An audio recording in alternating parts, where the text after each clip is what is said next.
देखिए, एक तो ये है कि सबसे बड़ी चेंज ये है कि ये जो रूटीन्स होती है ना आपकी एज प्रोफेशनल, वो बहुत फ़र्क डालती है। इतने सालों बाद इनको उठाया है सुबह 5 बजे, क्योंकि जो आपका जो पूरा दिन है उसको अगर सही डिस्ट्रीब्यूट करें आप। फील्डिंग के ऊपर फोकस हमारा बिल्कुल ख़त्म हो चुका है। फिटनेस की हम बात तो करते हैं लेकिन उसके लिए टाइम नहीं निकालते। तो सबसे बड़ी चेंज सुबह 5 बजे उठना, आके 5:45 सेशन शुरू करना, 2-2.5 घंटे अपनी फील्डिंग फिटनेस पे काम करना।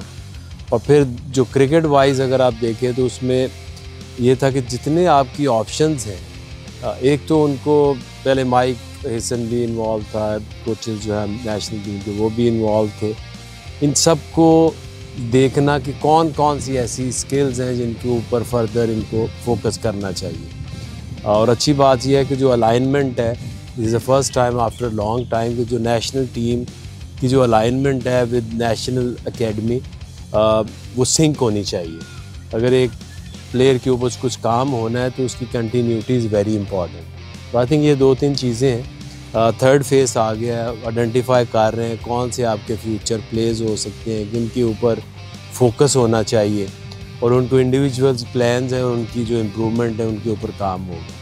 और ये यहीं नहीं ख़त्म कर रहे, क्योंकि आगे अक्टूबर में टेस्ट सीरीज़ आ रही है साउथ अफ्रीका की।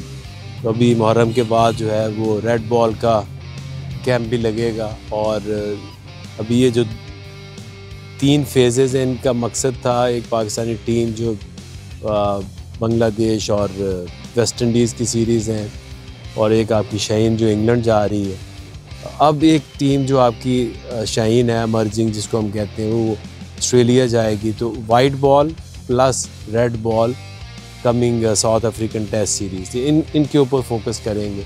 आइडिया यही है कि जो लोग, क्योंकि अगर एक चीज़ हमें माननी पड़ेगी कि आपकी बहुत सारे जगहों के ऊपर उस तरह की फैसिलिटीज़ मौजूद नहीं है। तो मेरी कोशिश ये है कि जितने लोग छोटे छोटे शहरों में, गांव में रहते हैं, उनको क्लोज़ ला रहे हैं, लाहौर में ला रहे हैं, ताकि वो कंटिन्यूसली अपनी स्किल्स को इम्प्रूव कर सकें। कुछ चीज़ें ऐसी हैं जो विजिबल नज़र आती हैं, चाहे वो फिटनेस को ले लें, इंजरीज़ को ले लें, आपकी प्लेयर डेवलपमेंट ले लें। आपका जो सिस्टम जब एकेडमीज़ का बंद होता है तो उसका नुकसान ये होता है कि फिर हमने ये भी बीच में विटनेस किया कि अगर कोई इंजरीज है उसको भी कैरी करें टीम के साथ कि वो यहाँ पे फैसिलिटीज़ नहीं है। तो कोशिश ये है कि जो चीज़ें आपकी नेशनल टीम में डिस्कस भी हो रही हैं, जिन लाइन के ऊपर डिस्कस हो रही हैं, वो यहाँ पे सिंक हो, ताकि उनकी कंटिन्यूटी और प्रोग्रेस जारी रहे। मैं समझता हूँ कि इंडिविजुअलाइज्ड रोल है। रज़ाक हैं तो वो पावर हिटिंग के ऊपर काम करें, वहाब है तो मैंने तो उसको एक टास्क दिया जो कि आगे आपकी जो फ्यूचर क्रिकेट है उसमें एक बहुत इम्पॉर्टेंट रोल है, वो आपकी रिवर्स स्विंग। तो जब से मैंने ज्वाइन किया था टीम को तो मेरे लिए एक शॉकिंग एक्सपीरियंस था कि हमारी जो अपनी हमारी स्किल थी, दुनिया उसको मानती थी, रिवर्स स्विंग, वो ख़त्म होती जा रही है। तो ये मैंने तो वहाब को लेके एक टास्क इसको दिया है कि आप इन बॉलर्स के अंदर दोबारा से, क्योंकि अब जो नया रूल आया आपका वनडे क्रिकेट में, नया एक बॉल जो है वो ऑलमोस्ट 34 ओवर उससे होने हैं। तो आपकी अगर रिवर्स स्विंग स्किल्स नहीं है, और जो क्रिकेट पाकिस्तान में टेस्ट क्रिकेट अब होने जा रही है या हुई है रीसेंट पास में, it's all spin and reverse, तो इसके लिए ये बड़ा इंपॉर्टेंट रोल है। सो आई थिंक कि अगर आप टारगेट करें और टारगेटेड चीज़ों के ऊपर काम करें तो चीज़ें बेहतर हो सकती हैं।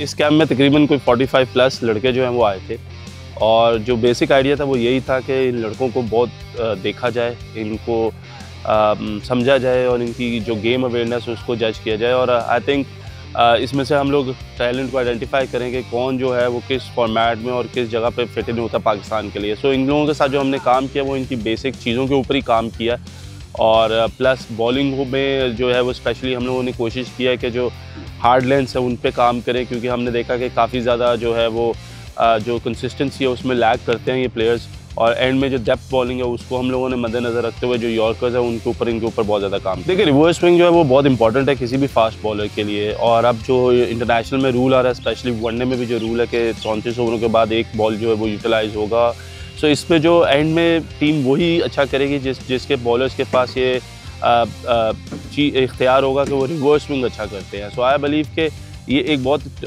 अच्छी चीज़ है और पाकिस्तान की हिस्ट्री में जो बॉलर्स कामयाब हुए हैं उनका रिवर्स पे जो अबूर था वो बहुत ज़्यादा था। सो बेसिकली जब से 2 नए बॉल लगे उसमें उस पर फिर हमने ये फील किया कि बॉल एक तो पुराना उस तरीके से होता नहीं और अगर हो जाए तो रिवर्स का आइडिया जो है वो बेसिक आइडिया नहीं है। So it is also to give them that education के रिवर्स स्विंग कितना इंपॉर्टेंट है क्रिकेट में।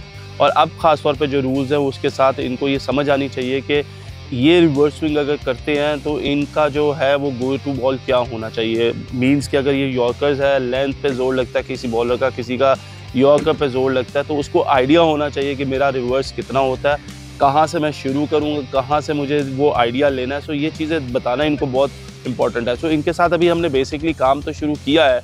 ऑब्वियसली ये लड़के 3 वीक्स में डिवाइडेड थे तो इतनी ज़्यादा जल्दी इतनी वो नहीं कर सके, लेकिन जो मकसद था वो ये था कि बेसिक एक सेंस देना, एक कम्युनिकेशन करना, ताकि उनके पास एक आइडिया हो कि ये कितना इंपॉर्टेंट है। जो भी सीनियर बॉलर्स हों या जो नए यंगस्टर्स हों, आई थिंक उनको सबको जो है लर्निंग प्रोसेस क्रिकेट में कभी भी ख़त्म नहीं होता। तो आई बिलीव कि आई थिंक एफर्ट जो थी, जो रिक्वायरमेंट थी इनकी तरफ से, चाहे वो सलमान हो, चाहे अहमद हो, चाहे नसीम हो, चाहे वसीम हो, इन सब ने बहुत अच्छे तरीके से आके यहाँ पे जो है वो उस तरीके से जो चीज़ें इनको बताई गई हैं उन पर काम किए। नॉट ओनली दीज, और भी बहुत से लड़के आए हैं और बेसिक मकसद भी यही था कि मैचेस खिलाने का मकसद ये था कि जब हम लोग सिर्फ नेट तक महदूद हो जाते हैं, सो नेट में यू डोंट नो, क्योंकि वो एक प्रैक्टिस सेशन होता है जिसमें आप आते हैं, आप टारगेट्स को हिट करते हैं। आपने देखा होगा कि हम लोग टारगेट्स बॉलिंग कर रहे हैं, कोन्स रखी हुई हैं, उसके बाद हम बैट्समैनों को भी नेट में बॉलिंग कर रहे हैं। But match scenario always tell you कि जो आपने सीखा है क्या वो आप मैचेस में इम्प्लीमेंट करते हैं या नहीं करते।